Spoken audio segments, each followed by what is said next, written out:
Hello, Arizona sports fans. My name is Kel Nolson. I'm joined as always by Alex Weiner, our D-backs beat writer. We're here from a mundane Chase Field, a far less electric Chase Field, but that's not saying much because of how amazing the last two games were here. Game 5, not as eventful to say the least. A Diamondbacks loss that was kind of formulaic, with just how simple it was, Alex. There were a couple of key things. Where do you want to start with how this one got away from the D-backs? I think we start with the pitching matchup because that's what was billed as, the headliner. I mean, this is the Zach Gallen versus Zach Wheeler, and Wheeler outperformed Gallen for the second time in this series. And, it wasn't quite as wide, I don't think, as the first game, where there were a couple of huge misses from Gallen that ended up being home runs. First inning, a little bit frustrating for Gallen, and he admitted that it was a little bit frustrating. A little dribbler by Schwarber down the line. Then with 2 outs, they do the double steal, and the run gets home on the throw, and when Moreno gets clocked at home plate. And so it was just avoidable, I feel like, was the feeling there. And then he gets them deep enough into the game where they had a chance to compete and try to get back into it. It was 2-0. It felt like for the entire night.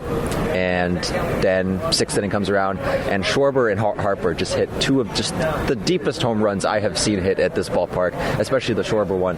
So Gallen said the Schwarber one, he was just trying to get back into the count, down 2-0. The Harper one, he felt it could have been a little bit higher, but ultimately he thought he set the pitch up. Regardless, that ends up being the end of his night after 6 innings and 4 earned runs, and the D-backs, just the offense never quite got that break that it needed to come back in this thing. I know this is a hitter-friendly park, but any park, those balls are long, long gone. Combined for 900 feet between the two of them. I want to go back to the first inning quickly. They're bang-bang plays, I understand it, but if you get a good throw from Corbin Carroll in right for the first run, I think you're at least in a position where there's a play at the plate. Yep. Depends on the hop, depends on where Moreno is, depends on where the runner is. So I don't want to say he definitely would have been out.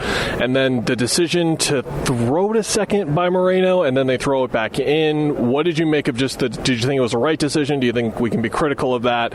Is it on the throw by Marte? What do you think of that second run specifically? They must have known that they were triggering the mechanism, right? But ultimately, they would have had Harper. If, Marte's throw was on the money, but it was low, and because it skips, that creates a tough play for Moreno to dig it while there's a body coming right at him. Yeah. So ends up not working out. Kind of like yesterday, where Emmanuel Rivera's throw technically was on line, but because it bounced, tough to handle in that situation, and it ends up not working out. So it's a tough break for the Diamondbacks that both of those happened to get away and resulted in Phillies runs.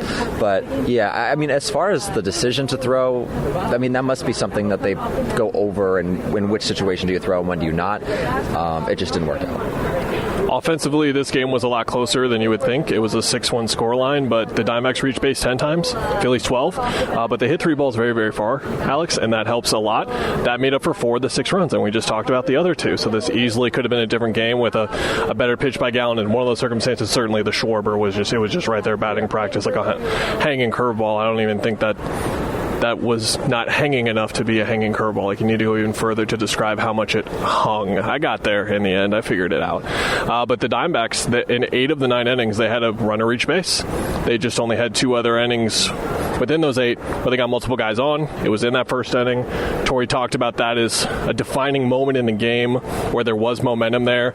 The crowd was involved, and we just talked about the last 2 nights. The crowd was electric when there were those moments, and there were timely hits not only in those 2 wins, but even in Game 1 when they got that surge late, there were timely hits. There were just no timely hits at all tonight.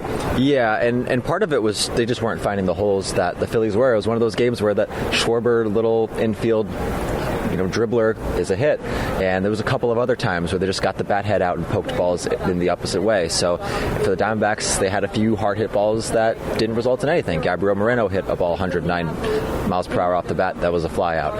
Corbin Carroll hit a ball nearly 400 feet. That was a fly out because he hit it to the deepest part of the ballpark. So there were just some tough breaks. But on the other hand, there were a ton of swing and miss with the Diamondbacks team. A lot of strikeouts. Zach Wheeler, when they did get contact, they hit it pretty hard, but he was getting a lot of whiffs. And so it's kind of a combination of, sometimes it was some bad breaks and some good bounces for the Phillies. On the other hand, they got to put more balls in play. To your credit for the stat, 24 swing and misses, 18 of them generated by Wheeler. He was the man. Again, all right, Alex, let's play a game. There's a spectrum. There is Merrill Kelly's going in Game 6, and then anything can happen in Game 7. And And then there is the Phillies are never going to lose at home ever because of the most electric atmosphere you've ever seen at any sporting event ever. There's somewhere in the middle where you'll land in terms of your prediction for how the rest of the series goes. Where do you land? Oh boy, prediction time. I mean, anytime you have Merrill Kelly or even Zach Gallen on the mound, I mean, you give yourself an opportunity here. There were opportunities to win this game potentially. They couldn't crack it open. With Merrill, he pitched pretty well in his last outing after a couple of mistakes, especially in that first inning with the home run. But I mean, he has been such a rock solid guy for them all season long. He's going against Nola, who was terrific in game 2. So it's one of those things that's like, will you lose all 4 games that Merrill Kelly and Zach Gallen pitch in a 7-game series potentially? That seems a little hard to wrap your head around, but at the same time, I mean, anything can happen. Nola could be terrific again. So I think it's right in the middle there. I think you always have a shot when you have one of those 2 guys on the hill.